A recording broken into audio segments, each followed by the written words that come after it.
नैमिषारण्य का पावन क्षेत्र है। ऋषि महर्षियों की बहुत बड़ी भीड़ भगवान शिव के वचनों का श्रवण कर रही है भगवान श्री सूत जी से।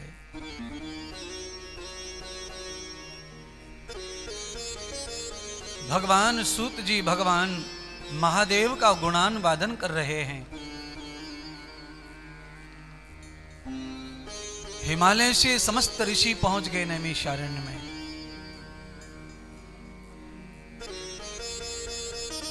मुक्ति का साधन पूछ रहे हैं।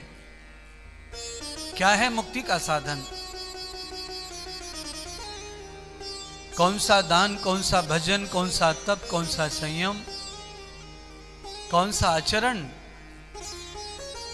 ऐसा है जो मुक्ति प्रदान करने वाला हो। समस्त ऋषि मुक्ति की आशा में कंदराओं में, हिमालयों में घूम रहे थे। और आज जब ऋषि का पता चला, जिनकी वाणी को सुनकर के सबको गति भगवान की शरणागति प्राप्त हो गई है, ऐसे हैं महामनीष श्री सूत जी। देखिए, हर चीज का एक यश होता है। उस काल में दूसरा कोई वक्ता नहीं था। भगवान महादेव के अलावा अगर कोई दूसरा वक्ता था तो केवल सूत जी थे। आज तो करोड़ों वक्ता हैं कथाओं के। आप कल्पना करो, जिस समय एक ही डॉक्टर हो और सारा दुनिया बीमार हो तो बड़ा मुश्किल है इलाज करना सबका। वह काल वही था। सारे ऋषि बीमार हैं, अस्वस्थ हैं, अशांत हैं, चिंतित हैं, परेशान हैं, और केवल एक वैद्य है, ज्ञान लेकर बैठे हैं सदगुरु सूत जी। सदगुरु वैद्य वचन विश्वासा। अपने गुरु का वचन औषधि के समान समझकर ग्रहण करना चाहिए, उस पर कभी संशय नहीं करना चाहिए। माता का वचन, पिता का वचन, गुरु का वचन और शास्त्र का वचन संशय रहित है।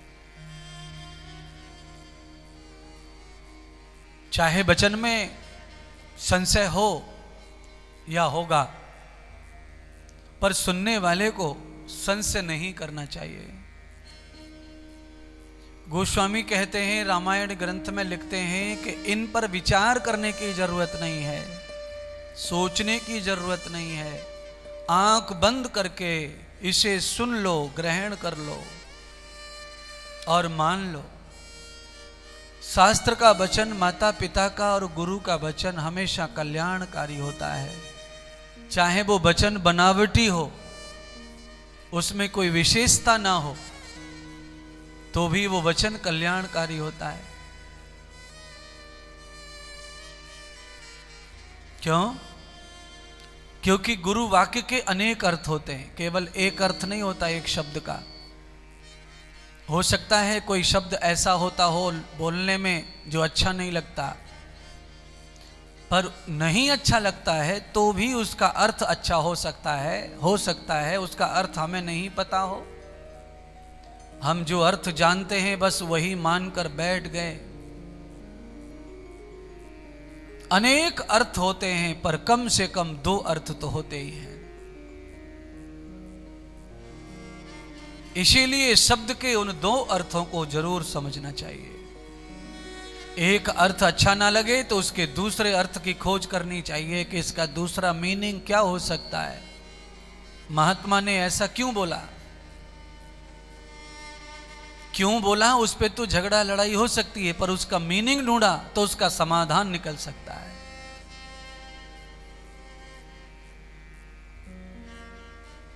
88,000 ऋषियों ने अपना विचार रखा गुरुदेव के सामने।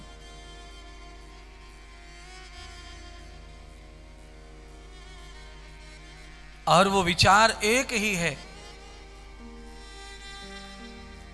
और उस विचार का महत्व क्या है? उस विचार का भाव यही है कि समस्त ऋषि भगवान सूत जी को केवल इतना पहचानते हैं कि दुनिया में उनकी पहचान इस तरह की है, पर कभी मुलाकात नहीं थी, आज प्रथम मुलाकात है, प्रथम दर्शन है।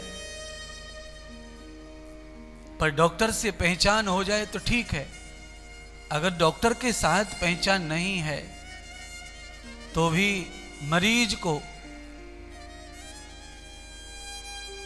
डॉक्टर भली भांति देखता है, इलाज करता है, क्योंकि उसका व्यापार, रोजगार, कर्तव्य वही है। अगर वो इस तरह नहीं करेगा, केवल पहचान वालों को देखेगा, तो डॉक्टर भूखा मर जाएगा, क्योंकि डॉक्टर की पहचान वाले ज्यादा कितने होंगे लोग दुनिया में। इसीलिए डॉक्टर को भगवान का दर्जा दिया जाता है, क्योंकि वो सबका है, उसमें कोई जाति नहीं, कोई पाति नहीं, कोई छोटा नहीं, कोई बड़ा नहीं, केवल उसके यहाँ मरीज की महिमा है। मरीज, दुखी, शरीर से परेशान, रोगी, कोई भी व्यक्ति हो सकता है, किसी भी जात समाज का हो सकता है।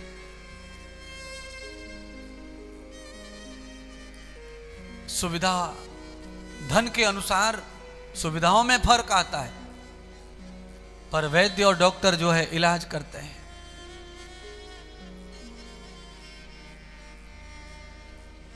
भगवान के यहां पर भी पुण्य आत्मा और पाप आत्मा सबको एंट्री है। काशी में कोई छट के तो नहीं आते ना, घर में कोई डीएनए की मशीन लगी हो कि चेक करके चलो भाई हम पापी नहीं है, तो काशी में चलो।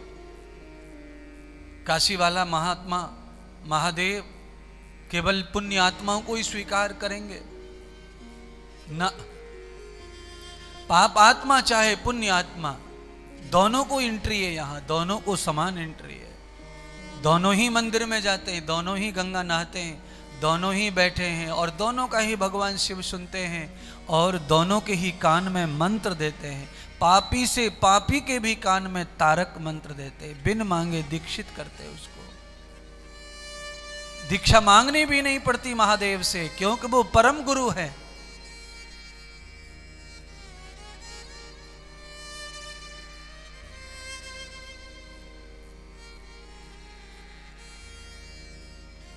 पुण्य उदय होने से हम काशी में आए तो हैं, पर जरूरी नहीं है कि हमारा पुण्य उदय हुआ है तो हम पापी नहीं हैं। पापी होके भी कभी कभी पुण्य उदय होता है, तो अच्छा समय, अच्छा काम, अच्छा विचार, अच्छे लोगों का जन्म दर्शन होता है, अच्छी जगह प्रवास होता है, अच्छी बातें सुनने का मौका मिलता है। हमारे पास में लाखों करोड़ों पुण्य हो, पर कभी कभी पाप उदय हो जाता है, तो अचानक से हमारा समय खराब हो जाता है। दुखी, मानसिक तनाव, वैचारिक तनाव, सामाजिक तनाव अचानक हो सकता है। आपने कोई खोट नहीं किया, फिर भी आपको तकलीफ हो सकती है, क्योंकि कभी पाप जब उदय हो जाता है किसी भी समय का, तो घर बैठे ही लड़ाई, घर बैठे ही दुख, घर बैठे ही परेशानी आपको प्राप्त होती है। क्यों? समय का यही खेल है।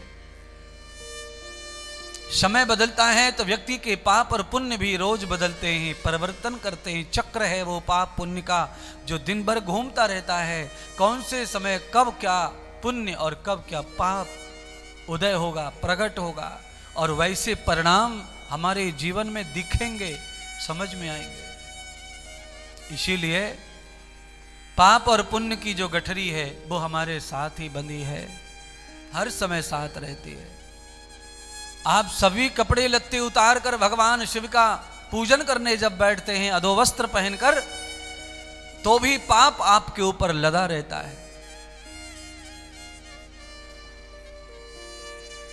महादेव के मंदिर, विश्वनाथ के मंदिर में जब हम जाते हैं तो हमारे शरीर में, कपड़ों में purse, I card, identity card, bank का कार्ड और कुछ चीजें रखी रहती हैं हमारे जेब में।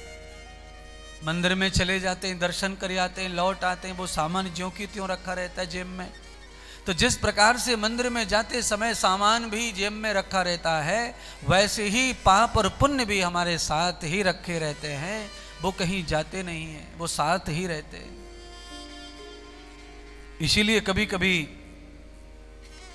मंदिर में जाने के बाद भी सुख नहीं मिलता, शांति नहीं मिलती, वहां पर दुख की प्राप्ति होती है, बेचैन अशांति की प्राप्ति होती है। क्यों? क्योंकि मंदिर परिसर में जाके भी पाप उदय हो सकता है और वो समय आ सकता है दुख का, अशांति का, चिंता का।